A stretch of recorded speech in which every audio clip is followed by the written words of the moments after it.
Ikusiko dugu orain nola sortu lan bat, eta bide batez ikusiko dugu Classroomek sartu duen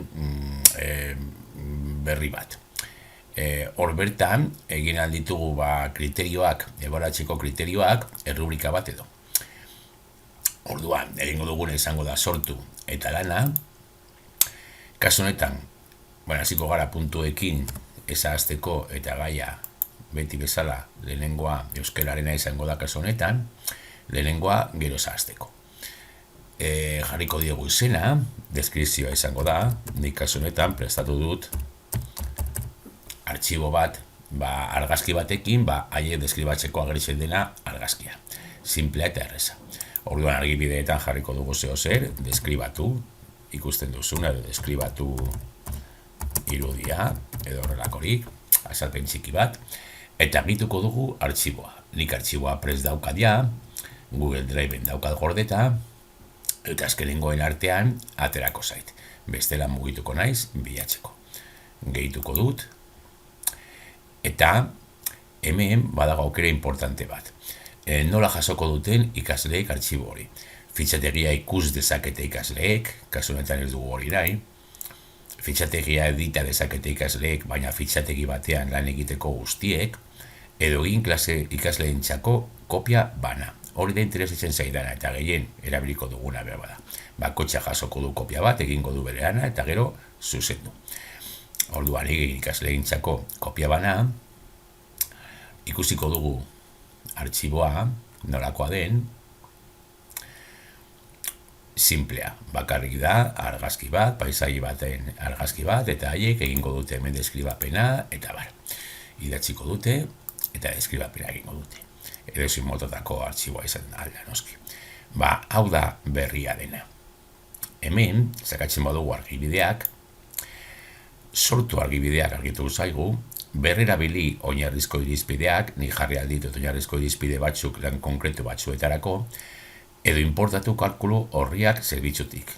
Bandin badaukat kalkulu horri batean eginda ebaluazio kriterio batzuk edo errubrika bat, hori, deskribapenak ebaluatzeko, erabiliak dut. Baina sortuko ditugu, kasu honetan.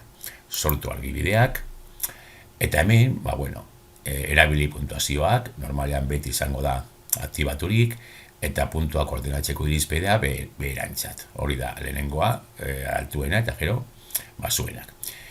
Irizpidearen izena, jarriko dugu adibidez deskripzioa, eta egingo dugu errubrika bat, deskripzioak ebaluatzeko. Irizpidearen azalpena, hor jarri aldugu azalpen bat, zer egiten ari garen errubrika horrekin, zer ebaluatu nahi dugun, eta hemen agertuko dira irizpideak. Orduan, lehenengoa puntuak derrigor jarri behar dira, mailaren izena eta azalpena. Hemen jarriko dugu adibidez puntuaziorik altuena, eta behar bada jarriko dugu 10 puntu edo, mailaren izena jarriko dugu aurreratua, hau izango da aurreratua, eta hemen jarriko dugu zer eskatzen diogun mail horretan aurreratu mailan zer eskatzen diogun ikasleari. Zein mototako trebetasunak edo deskripzioak egitean. Joango gara gehiago jartzen, adibidez, honi jarriko diogu maila ertaina eta maila basua. Jarri ditugu mail gehiago, normalean 4 maila jartzen dira edo horrelakorik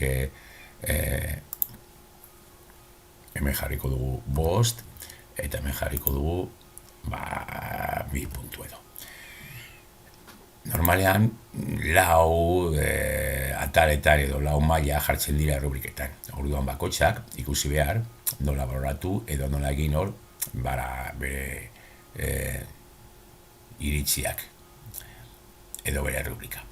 Hemen jarriko dugu azalpena, zer eskatzen diogun, zer egin behar duten, edo zer irizpideak mail horretan sartzeko, eta eginda izango dugu errubrika.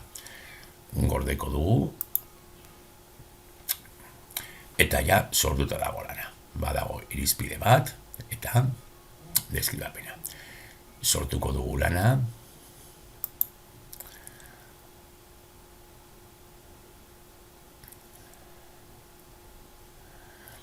Eta horrela, edozein motatako lan sortu aldu.